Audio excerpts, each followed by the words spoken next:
whatever you put in front of it, and that's it. But actually, there's more to it than that. A mirror, like in the fun house, when you go to the amusement park, they make these mirrors that are curved and they make you look all funny, you know. Or when they're making a telescope, they make a special mirror that's curved and it reflects the light in just a certain way to magnify the image. Or a mirror could be covered with dust or something, or it could be colored. There could be a filter in front of it that only reflects certain things and not others. Like if we took a mirror and then we put, you know, that stuff that people put on their car windows to keep out the sunlight, and we put that over the mirror, then the mirror is not going to reflect exactly what's put in front of it. It's going to change it. So there are different kinds of mirrors. In the same way, there are different kinds of consciousness according to how our consciousness is directed. I mean, consciousness is always the same, just like the mirror is always the same. But then the mirror can be warped, it could be colored, it could have a filter, or it could be put in a box, or something like that, so to restrict what it's going to reflect. So what we've done in material consciousness is like we put the mirror in a box. Let's say we have this long, narrow box, and we put, or like a glass, we put the mirror at the bottom of the glass, a little mirror. So now the mirror can't reflect anything on the side. It can only reflect what's right over the top. So we've done something similar in material consciousness, which is that we only direct our consciousness towards the objects of the senses through the material senses and mind. And because of that, our consciousness is full of material objects only. We never try to direct our consciousness at consciousness itself. So therefore, we don't really have an idea what consciousness is or how it works.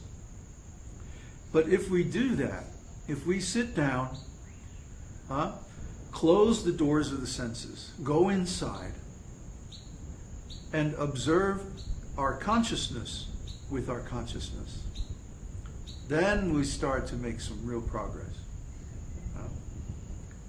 You say, well, how can consciousness observe itself?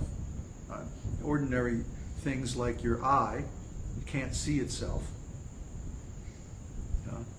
This camera can't take a picture of itself. It can only see something else, right? But consciousness is not material. Therefore, material concepts like duality don't apply to it. Consciousness is transcendental, it's spiritual, because it's a symptom of the soul. When the soul is present, consciousness is present. As soon as the soul leaves the body, consciousness leaves the body permanently. It doesn't come back. So this consciousness is the symptom of the soul. And because the soul is transcendental and spiritual, so is consciousness. That means consciousness is not subject to duality. Consciousness is self-referential. It's not defined in terms of anything else. It's self-defined. So you can take your consciousness and point it at itself, and that's not a contradiction. Try it sometime.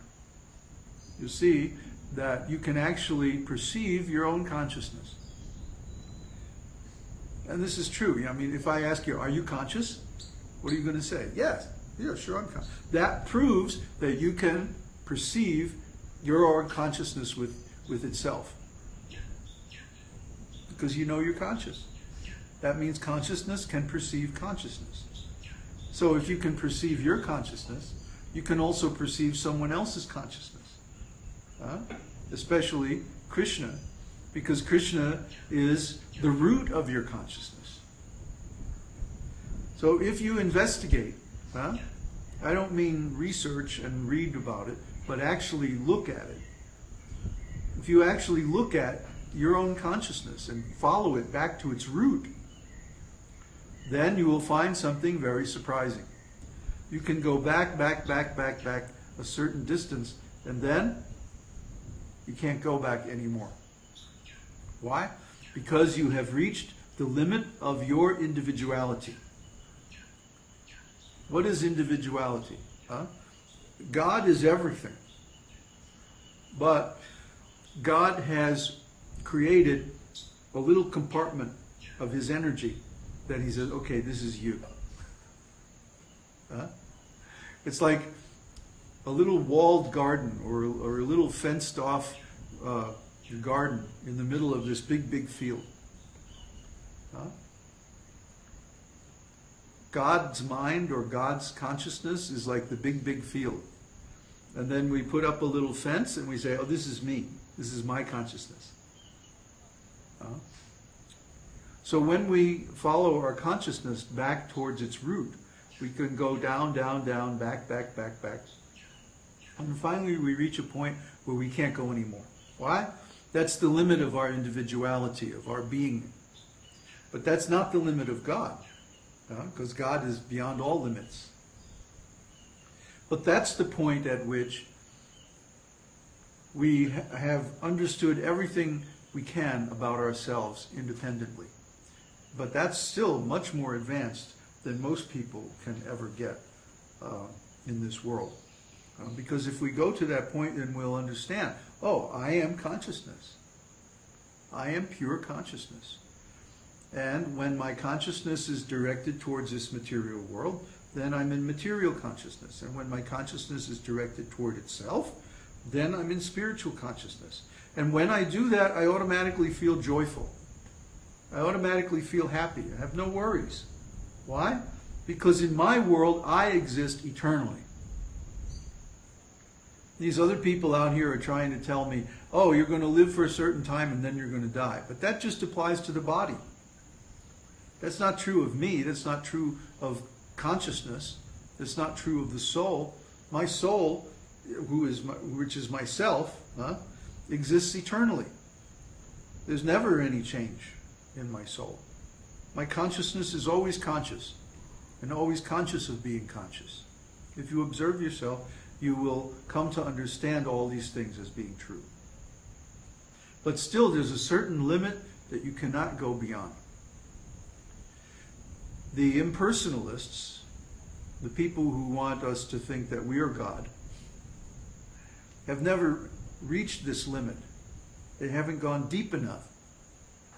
Maybe they understand that I am consciousness, but they have never found the actual root or tried to dig deep into their actual nature enough to reach the limit of their individuality. Otherwise, they wouldn't say, oh, yeah, we're all one. It's all one.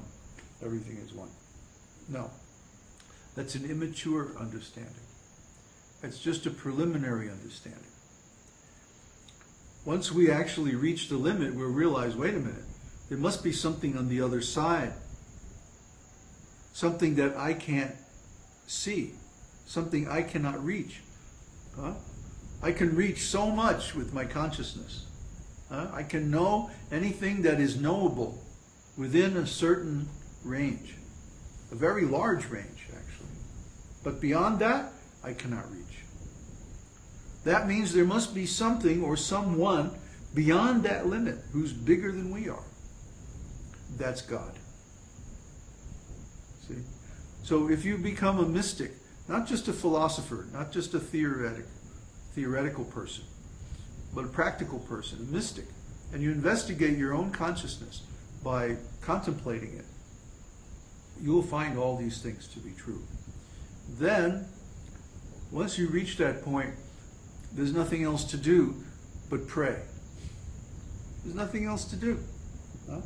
In the beginning of this universe, Lord Brahma was the first created being. And when he awoke to his own existence, he found himself sitting on this lotus flower. And all around was darkness. And he was in the middle of this vast ocean. And the waves are crashing and all like this. And he's just like, what is this? What am I doing here? Who am I? What am I supposed to do? So, of course, Lord Brahma was born in the lotus flower that sprouted from the navel of Vishnu. But he couldn't see Vishnu. He couldn't see anything. It was dark. There was no sun, no planets, no stars, nothing. So Brahma tried to explore down the stem of the lotus flower. It's described in Srimad Bhagavatam. And he was able to go down a certain amount, but then he couldn't go any further. And this is just what we've been talking about. So what did Brahma do then? He heard the words ta-pa. Tapa means tapasya. Tapasya means meditate. Meditate on the truth. Meditate on who you really are, what you really are. So Brahma meditated for 10,000 years of the demigods. And finally, after all that meditation, Kṛṣna appeared to him in his original form.